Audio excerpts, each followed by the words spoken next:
South ఇండియాలోనే అతి తక్కువ ధరలకే రత్నాలందించే ఏకైక సంస్థ 6JVR అన్నాడు. అంటే ఓకే, అది ఓపెన్ పెడుతున్నాం, రిజర్వ్ బ్యాంక్ని పార్టీ చేస్తారు, ఇది కూడా ఒక ఆఫీస్ అనేసి. ఎందుకంటే 5,000 10,000 ఉన్న వాళ్ళు డిపాజిట్ చేసుకున్న వాళ్ళు ఉంటారు. జడ్జి గారు అన్న మాటలు 5,000 10,000 డిపాజిట్ చేసుకున్న వాళ్ళు కోర్టుకు రాగలరా? 50,000 ఫీజు ఇచ్చి వాళ్ళకు కూడా న్యాయం జరగాలి కదా. మీరు కరెక్ట్గా పే చేసేసాం అంటున్నప్పుడు ఏముంది ఇందులో? చూస్తారు, ఎంక్వైరీ చేస్తారు. ఎవరన్నా పిటిషనర్స్ ఉంటే మా డబ్బు రాలేదండి అంటే కోర్టుకి ఒక కాగితం పెట్టుకుంటారు, వాళ్ళ డబ్బు వాళ్ళకి ఇప్పించేస్తారు. నో సరిగ్గా 80 నిమిషాల సేపు ముగ్గురు అడ్వకేట్లు, టాప్ అడ్వకేట్స్, వేళ ఇండియాలో ఉన్నటువంటి టాప్ అడ్వకేట్స్ ముగ్గురు వచ్చి 80 నిమిషాలు ఆర్గ్యూ చేశారు. నేను అసలు నోరెప్పలేదు. నేను ఇదిగో నా మీద వచ్చినప్పుడు మేము ఎత్తాను తప్ప, ఎందుకంటే రమేష్ చెప్పాడు పక్కనే ఉండి, నేను కూడా చెప్దాం అనుకున్నాను, నువ్వేం మాట్లాడుకో.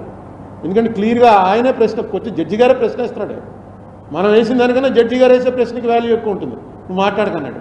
నేను పక్కనే ఇంకో సీనియర్ అడ్వకేట్ స్టేట్ గవర్నమెంట్ తరఫున వచ్చిన నేను ఈ పక్కన నిలబడతాం, వాళ్ళు ముగ్గురు వాళ్ళు ఆ పక్కన నిలబడతారు, జడ్జీల పైన కూర్చుని ఉంటారు. నేను అంటే నిరంజన్ రెడ్డి గారిని అడిగాను మాట్లాడొద్దంటే, ఆయన కూడా court will take care of. నిజంగా చెప్తున్నాను, నాకు అనిపించింది ఆ ఇద్దరు కూర్చున్న జడ్జీల్లో ఒక ఆయన ఎన్టీ రామారావు ఫోన్ ఉంటాడు, ఇంకొక ఆయనకి రాజశేఖర రెడ్డి ఫోన్ ఉంటాడు. ఎందుకంటే రాజశేఖర రెడ్డికి ఫోన్ జడ్జి గారు ఏం మాట్లాడాల అలా కూర్చున్నాడు. ఎన్టీ రామారావు గారు ఆయన పెద్ద జడ్జి ఇద్దరులో. ఆయన ప్రతి వాళ్ళు పెట్టిన అంటే అంత చదువుకుని వచ్చారు. కోర్టు ఎన్నండి మేము వేసిన పేజీలు ఎన్ని ఉంటాయనుకుంటున్నారు? ఈ కేసుకు సంబంధించి కోర్టు వారి దగ్గర 1000 పేజీలు ఉంటాయి. మేమేసింది, వాళ్ళు వేసిన దాని మీద మేమేసింది, మధ్యలో వచ్చి గవర్నమెంట్ వేసింది, కౌంటర్ ఎఫిడేవిట్లు ఇవన్నీ ఎప్పుడు చదివారో, ఎలా అంతా ఇచ్చేశారో, ఎవరు అసిస్ట్ చేశారో, నిజంగా గ్రేట్. వాళ్ళు చెప్పిన ప్రతి పని, ఎందుకంటే అడ్వకేట్స్ బోర్డు అంతా డబ్బులు తీసుకుని వస్తారు కాబట్టి వాళ్ళు ఎలా ట్విస్ట్ చేయాలో దాంట్లో ఎక్స్పర్ట్లు, అందుకే ఆ లెవెల్కి వెళ్ళారు వాళ్ళు. అంతంత పేమెంట్లు తీసుకునే అడ్వకేట్స్గా పెరిగారంటే అపారమైన మేధస్సు ఉండాలి. నెక్స్ట్ ఒకసారి చదివితే వాడు మర్చిపోయి ఏకసంతగ్రాహిలు అయి ఉండాలి, విపరీతమైన మెమరీ ఉండాలి. అటువంటి వాళ్ళతోటి జడ్జీలు ఈక్వల్గా వాళ్ళే మాట్లాడారు, వాళ్ళే చేస్తారు. ఈ కేసులో న్యాయం జరిగిందంటే అది నా వల్ల కాదు, state government pleader Niranjan Reddy గారో లేకపోతే గవర్నమెంట్ వారో కాదు, జడ్జీలు వారి నిజంగా వాళ్ళకి హ్యాట్స్ ఆఫ్. ఏం చెప్పారు నాకు ఎవరికంటే, ఇది నేను నిజంగా చెప్తున్నాను కదా, నేను ఊహించలేదు. మ్యాక్సిమం ఏమంటారంటే, సరే డబ్బులు అంతా పే చేస్తావు కాబట్టి 45S ఈజ్ ఓపెన్ అంటే దాని మీద నిర్ణయం తీసుకుంటాం. ఇప్పుడు డబ్బు ఎలా పే చేస్తారంటున్నాడు. ఏముంది, ఇంకెవరు కంప్లైంట్ లేవు, ఎవరూ మాట్లాడలేదు, 5 ఏళ్ళు అయిపోయింది. అయితే నాకు ఉంది, నేను ఎక్కువ దీన్ని డివియేట్ చేయటం, పర్సనల్గా వెళ్ళటం అనేది ఇష్టం లేక ఊరుకున్నాను. కానీ నాకు ముందు నుంచి కూడా ఈ పేమెంట్ల విషయంలో ఒక అనుమానం ఉంది. ఆ అనుమానం ఏంటంటే, మా మదర్ దగ్గర నుంచే కదా ఈ కేసు ప్రారంభం. మా మదర్కి 9.5% ఇంట్రెస్ట్ ఇచ్చారు.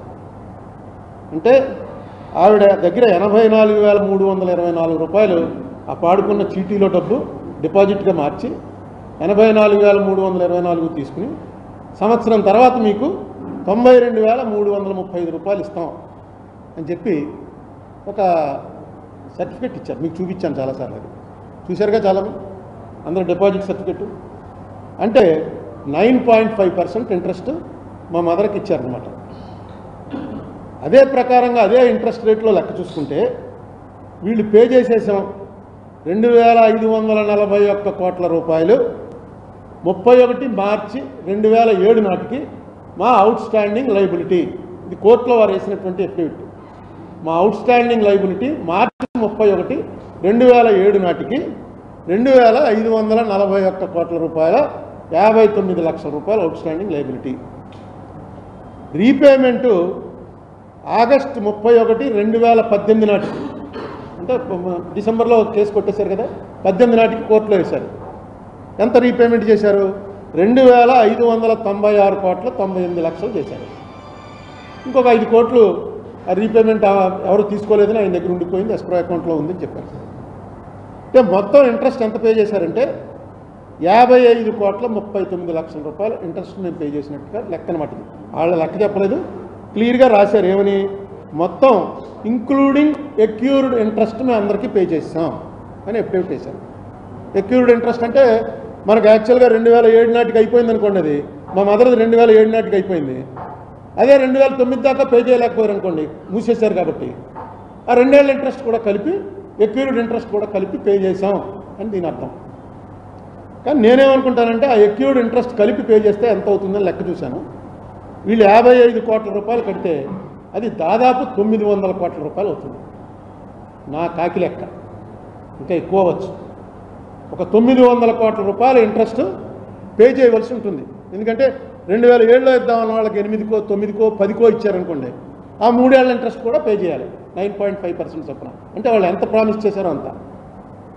అది నాకు వచ్చింది. కానీ దీన్ని ఎక్కడ ప్రలాంగ్ చేసుకుంటూ లాక్కుంటూ వెళ్తాం, ప్రతిదానికి ఈ ఆడికి ఇచ్చావు వీడికి ఇచ్చావా, ఎవరో కంప్లైంట్ ఇవ్వట్లా. ఆయన మాటి మాటికి చెప్పేది అదే. ఎవడో ఆ 2000 రూపాయలు ఎక్కువ వచ్చిందని ఎవరో పట్టించుకోలేదు. ఎందుకంటే ఇవి వస్తే చాలరా, చచ్చినట్టు పెళ్ళికి వచ్చిందే కట్నం అని ఎంతో కొంత వస్తే చాలు. పాప రామోజీరావు గారు మనకు కరెక్ట్గా పే చేస్తుంటే అరుణ్ కుమార్ అనేవాడు ఎవడో వచ్చి మీద పడి మొత్తం ఆఫ్ చేయించేశాడు అని నన్ను తిట్టుకుంటూ ఎంత ఇస్తే అంత తీసుకున్నారు.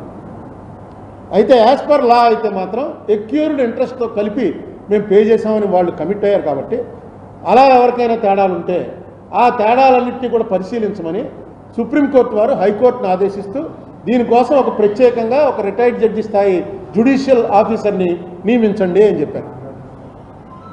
జ్యుడిషియల్ ఆఫీసర్ గారు వచ్చి అక్కడ కూర్చోగానే వెంటనే మన వాళ్ళందరూ ఆయన కాగితం ఎలా పెట్టుకోవాలో కూడా తెలియదు. ఎందుకంటే జ్యుడిషియల్ ఆఫీసర్కి జ్యుడిషియల్ ప్రాసెస్ ఉంటుంది.